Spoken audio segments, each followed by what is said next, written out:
Today I want to show you how I make my own crochet hooks like this one. I start out by sawing my wooden dowel down to about 8 inches, and after that I use sandpaper to soften the edges.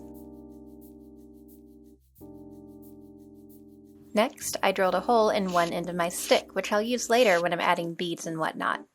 After that, I used my box knife to carve a point in the end where the hook is going to be.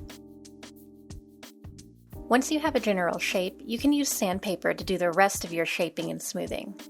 After that, I drew the shape of my hook to use as a guide for where I'd be cutting into the wood. The trick to getting a clean, even cut here is to use your blade to score the wood. This will help your wood not split and break off when you start cutting.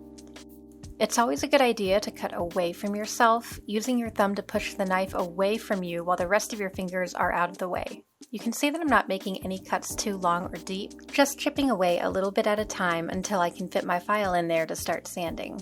This would be a lot easier with the Dremel tool, but my low-tech solution is to wrap sandpaper around a small metal file and use that to carve out the rest of my hook. The sandpaper I started using here was really bad quality and fell apart as soon as I started using it, but it was a Hobby Lobby brand, so I don't know what I expected. As you're sanding, you might see a couple places here and there that you want to go into with a knife and neaten things up. To make my hook a little bit more comfortable to hold, I carved out a dip where my thumb naturally rests, and then I sanded it all down even more. Seriously, 90% of this project is really just sanding. That last 10% is just finishing and sealing everything. My lazy method of doing this is to just wipe my hook down with vegetable oil and then rub a candle or wax paper all over it. You can also buy wood stains or do what I did here and just go over everything with a thin layer of acrylic paint.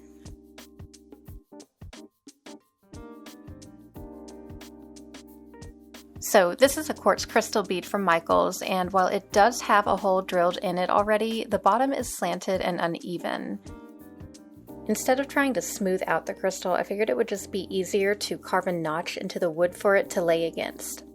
I used a piece of wire to secure the crystal at the end of the hook, pulling it through the hole that I drilled earlier and wrapping the rest of the wire around the crystal to hold that in place. As you can see here, my wire wrapping skills leave a lot to be desired, so for extra stability, I wrapped a small piece of duct tape around both the hook and the crystal. It's not pretty, but that rock will definitely stay put. After that, I took some twine and wrapped it around the end of the hook to cover up all of the tape and wire. I probably should have been gluing the string down as I went along, but in the end, I just went over that whole area with super glue to make sure it won't unravel.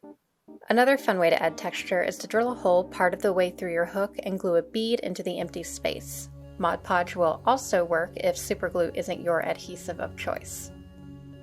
I was just playing around with this design and I ended up painting it purple and adding some metallic embroidery floss, which I secured in place with superglue.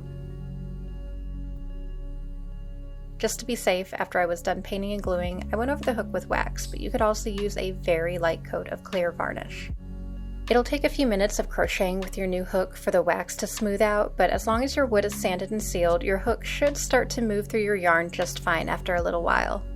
It's not as smooth as an aluminum hook, but the weight of the crystal at the opposite end gives it a nice counterbalance. Anyway, thank you guys for your lovely comments and feedback. It has really been helping me out with the channel, and I love it when you request videos, so let me know what else you'd like to see, and I will see you in the future.